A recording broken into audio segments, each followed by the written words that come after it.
Today I'm going to show you how you can host a Minecraft server on your PC. My name is Robin and I will be guiding you through it step by step. As the first step, let's start by searching for minecraft.jar in the Google. Click on the first result and download the server jar from here. If you are trying to host a server on an older version of Minecraft, I have put the link in the description where you can get those jars as well. When downloaded, put the .jar file in the folder of your choice. Also keep in mind that to host the server on your own PC, you need to have Java installed.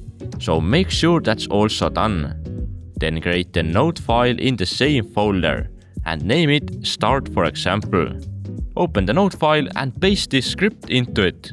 I will also put the script in the description, so you can just copy it. This part of the script has to be named the same as your jar file. In my case, my jar file is called server.jar, so this will also be server.jar. If you want to allocate more RAM to your server, then change this number here. For example, changing this to 6 allows your server to use a maximum of 6 GB of RAM. After that, hit enter, and on the new line type pause. It should all look like this now. Save the text file and change the file extension from .txt to .bat. If you can't see the file extensions, click on the View tab and check the file name extension box. Now double-click the .bat file and command prompt will pop up. If this gives you an error, you most likely have an outdated Java, so make sure to update it.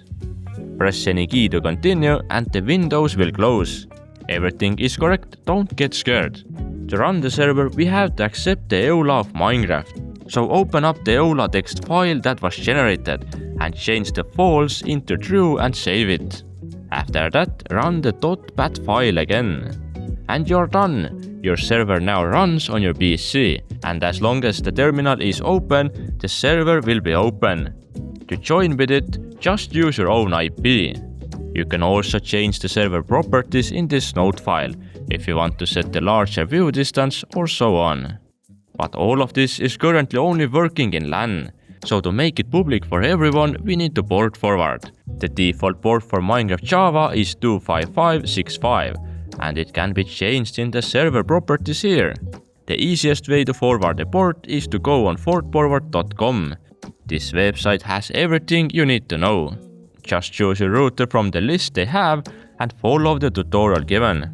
Although sometimes you might not be able to forward the port yourself, so you might need to call your internet provider and ask them for help to open the port 25565.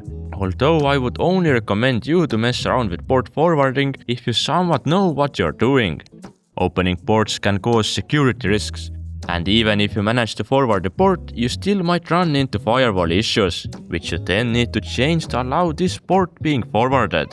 But if all of that messing around with ports seems way too complicated, I would recommend you to host a server with Wise hosting instead. No hassle with ports and your server will be up in minutes. And if you still happen to run into issues, we include expert level support with every server plan for free. So check us out at wisehosting.com.